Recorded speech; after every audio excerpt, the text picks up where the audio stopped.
You're listening to the Unwritable Rant podcast with your host, author, and occasional misanthrope, Juliette Miranda. Go to theunwritablerant.com and you can subscribe on iTunes or connect with the show on Facebook and Twitter.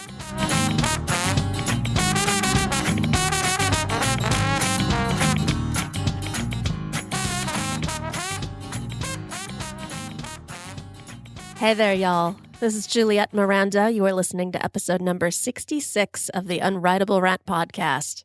It is Thanksgiving weekend around here, and I don't know if you've been celebrating or not, or if you've been shopping for Black Friday, but it is undeniably the start of the holiday season, and I think it's safe to say that we could all use a cocktail right about now. So what do you say? Get a glass, fill it up with something tasty and strong, and drink with me, y'all. Cheers. Oh, now that's some bourbon right there. I am drinking Wathen's Single Barrel Kentucky Bourbon today. And I'm drinking it specifically because I've had a lot of y'all ask me for a bourbon recommendation that isn't going to break the bank, but that's a little bit more interesting than something like Maker's Mark or Jim Beam. Wathen's is the perfect solution. It's right there in the $30 range, and it's just a really nice, solid bourbon. Here's why I like it. It isn't sweet at all. It just has a really nice, creamy sort of flavor, a little bit of chocolate in it. Actually, you know what it reminds me of a little bit, and that would be unsweetened tea. Just perfectly smooth, chocolatey, easy to drink, tasty, not too spicy. In fact, if you're new to bourbon, you might want to give this one a try. Wathen's. I've got mine on the rocks, but you could totally do it straight up too because the proof is only like 94, I think, so it's not going to blow you out of the water with that really high alcohol flavor. And I gotta say, it's a great drinking bourbon for conversation, and I've got stuff I need to talk about today because I'm going a little crazy. Of course, here at the Rant Ranch, we have pulled out all of our holiday decorations, and I actually just hung up my very favorite of all of our holiday decorations, and that would be my recipe for chloroform. Oh, yes, I do have a recipe for chloroform, and if I can quote the movie Tremors for a moment here, all it takes is a couple of household chemicals in the right proportions to make. Now, mind you, I've never actually tested this recipe, and at the moment, I have no intention of doing so. I just like to display it because it gives me a sense of well-being. Makes me feel good about the holidays because honestly, y'all, as much as I love the idea of peace on earth and goodwill towards man, it's never going to happen. We're a bunch of savages this time of year, and I'm no exception. Now my craziness is usually a direct result of somebody behaving like an animal, and it just further reinforces the fact that I truly dislike most people. But I'll tell you the one thing I dislike even more than people, that would be children. Now, no offense intended for all of you all who have kids. It's just not personally something that I can ever do. And I've been that way since the beginning of my life. I'm confident of it. Go ahead, call me a monster. It's okay. It's happened before. I'm used to it. And I don't quite understand that because I would think that a woman who knows her own mind and body well enough to say, this is something I cannot do, would be appreciated. But to this day, I continue to get questioning gazes and pitying stares and just a general sense of annoyance for not having kids. And this wasn't even an asset when I was dating. Oh, I remember this one date I went on. A girlfriend had set me up with this guy thinking that we would be a perfect match. And initially, we really hit it off. You know, we had that safe phone conversation, then we met for coffee, and then we finally decided that we were comfortable enough and confident enough in the other that we weren't going to get knifed that we decided to meet up for dinner. Now, over drinks and appetizers, this guy is telling me what a wonderful human being I am. He's saying, you are just so intelligent and smart, and I really appreciate your creativity. I'm so impressed by you. And he's just fawning all over me like, guys do. Until dinner arrives, and our plates get put down in front of us, and he's about to dig in. And he looks at me and says, a woman like you who's so cultured and smart and loving, you would make a great mother. When are you planning on having kids? Well, that kind of takes me aback because me personally, I kind of consider that, a breach of dating etiquette. You should at least wait until dessert to ask somebody their life-altering questions like that. And, me being a girl in my 20s, I still couldn't figure out when I wanted to wear my new shoes. let alone when I thought it might be a good idea to procreate. Now, I could have evaded his question and given him some sort of non-committal answer, or I could have just been a smartass about it. But he had been so nice to me up until that point that I decided he deserved the truth. So I laid it on out and I said, you know what? I'm just not planning on having kids at all. Well, it turns out that was the fastest deal killer in my relationship history because he did a complete turnaround. All of a sudden, I went from being this incredible, alluring creature to being some sort of deplorable hag with a social expiration date of an overripe banana. And he's telling me this. He's saying that I am selfish and horrible, just a general blight on society. And he's so disgusted with me at that point, he actually gets up from the table and says, you know what? I'm going to go pay for our meal. You can have both of these plates, but I can't sit here with you anymore. That is how awful he thought my decision was. Now, that's fine. That's his decision, whatever. But I think about him every so often, particularly when I'm in a situation where I am just besieged by children. And I'll tell you, encounters with kids are still my best measure of birth control. And I was reminded of this the other day when I was at my beloved Whole Foods. It was about 2 days before Thanksgiving, and I was picking up a couple of essentials, and that place was an absolute madhouse. I think every child in a 20-mile radius was crammed in that store with their angry, disgruntled parents. And they were raising serious hell. Half of them were armed with those little shopper-in-training carts.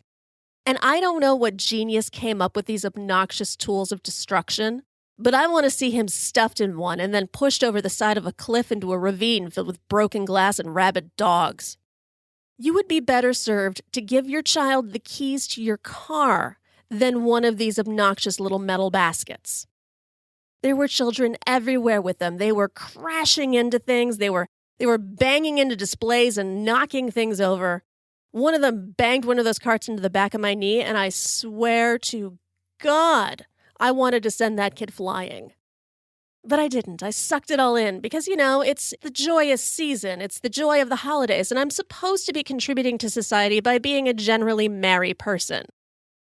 Now, that's not my nature, y'all. You know this. So when somebody pushes my buttons just a little too hard, that tinker toy in my brain holding the last shreds of my reserve together, it snaps. And that's exactly what happened this time.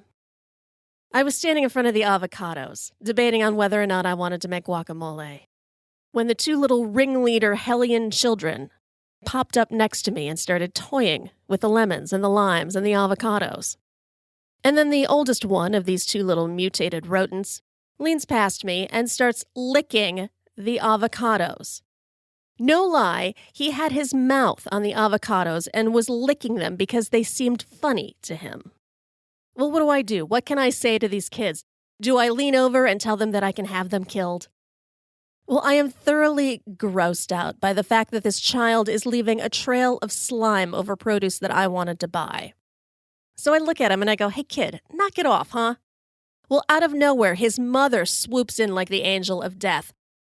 Now, this woman has been absent up until this point in time, so her child has been running loose in the store without any supervision whatsoever. But of course, the second that a well-intentioned stranger tries to prevent the kid from doing something stupid, she goes all mama bear on me.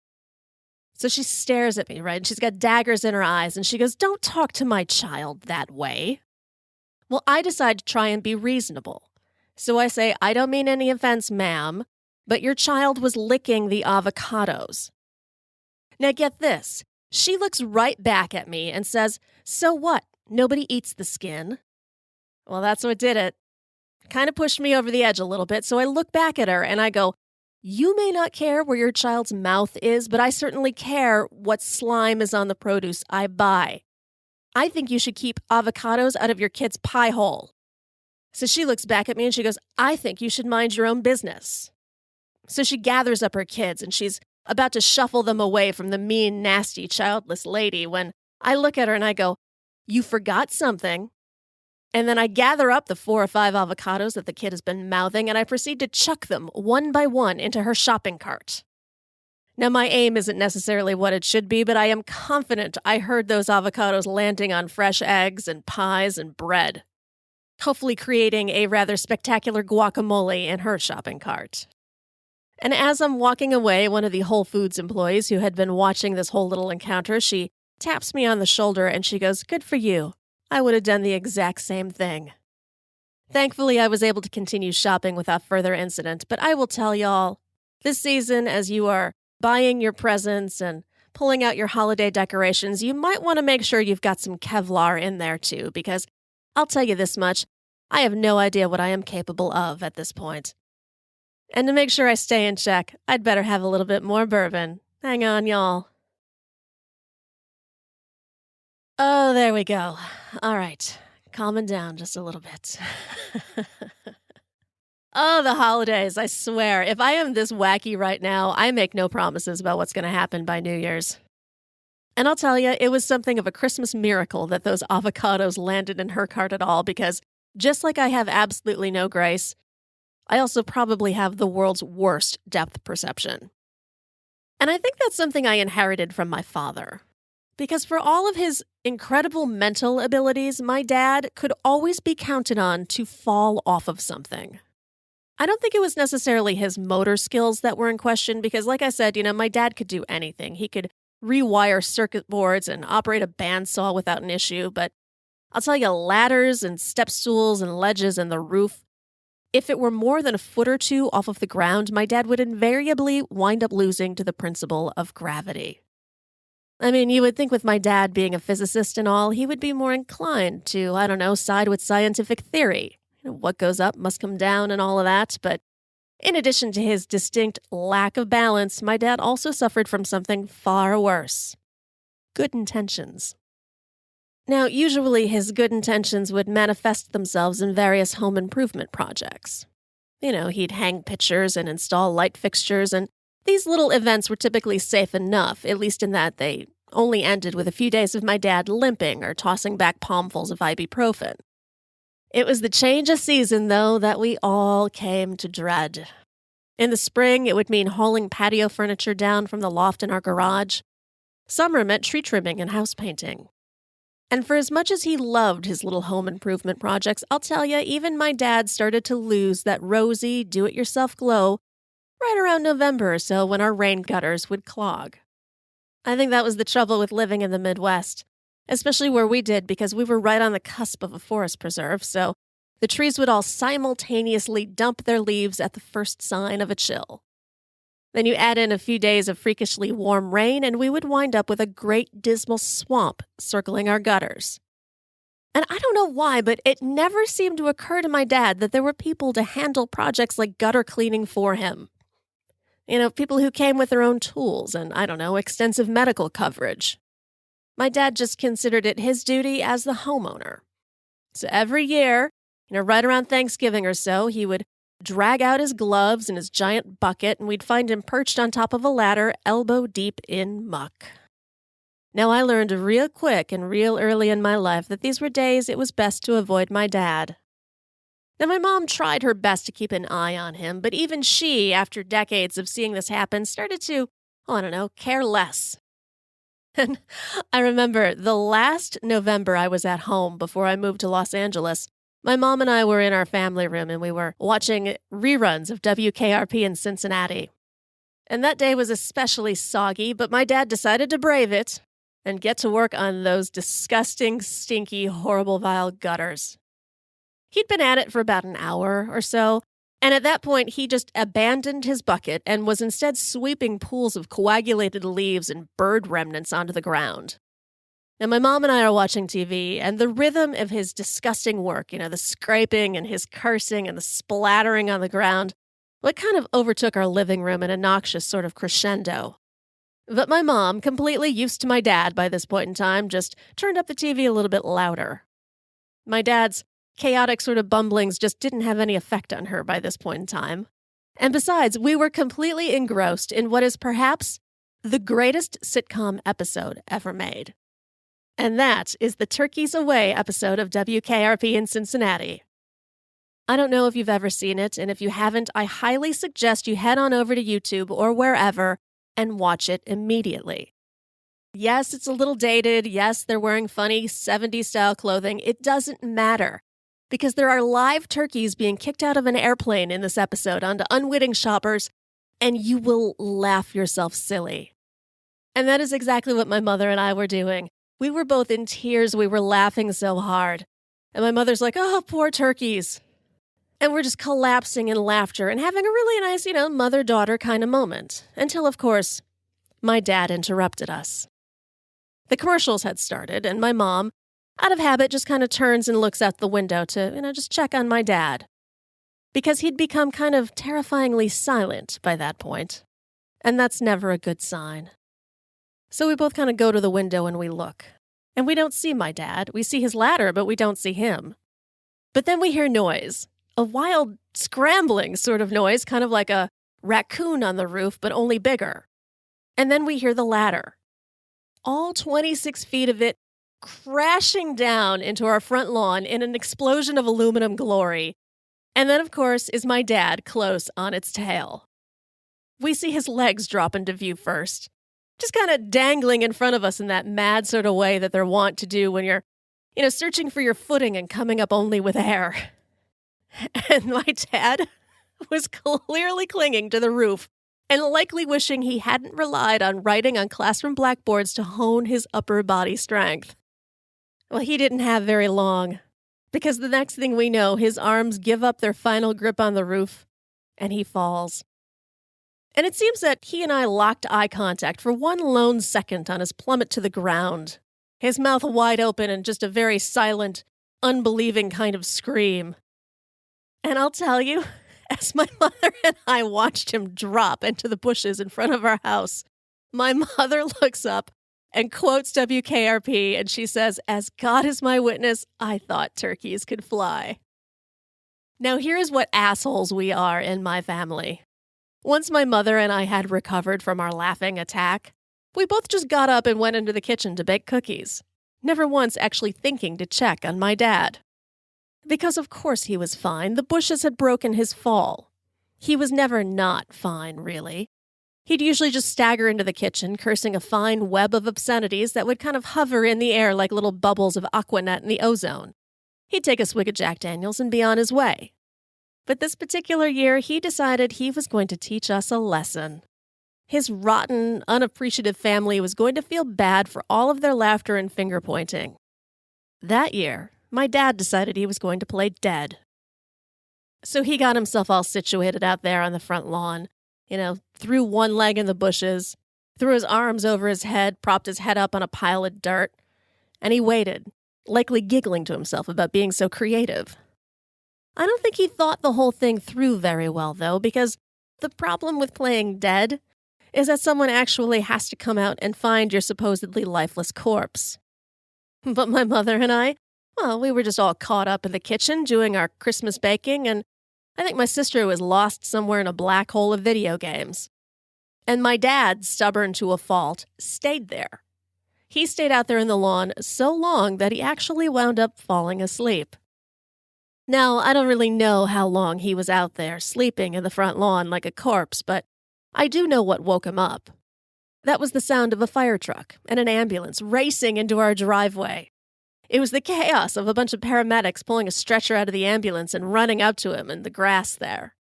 Because you see, one of our neighbors, who is far more considerate than any of us are, had looked out the front window and taken in the sight of the broken gutter dangling from the front of the house and the ladder on the ground, and my dad splayed out, not moving, and did what any reasonable person would do.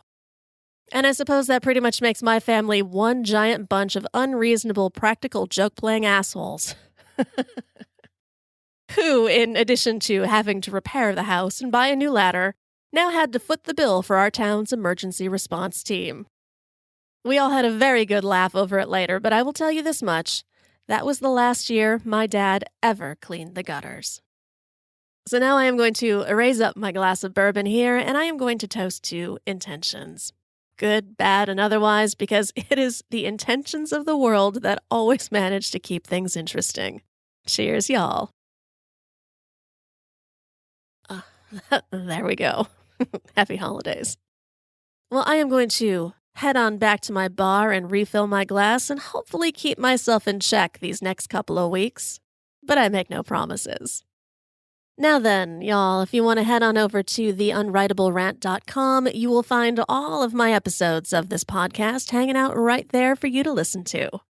And if you want to catch them the second they're released, just go to iTunes or iHeartRadio and subscribe to the Unwritable Rant podcast. And if you're looking for ways to avoid your family this holiday season, I recommend heading on over to Twitter. Now, you can connect with me there at Morning Neurosis, or I would suggest looking up Podern Family. This is a great collection of all sorts of podcasts. Just dive on in. You are sure to find something you are going to love. And now, I'm going to head on out of here, y'all. Hope you have a great week. I will be back next Sunday. Cheers, y'all.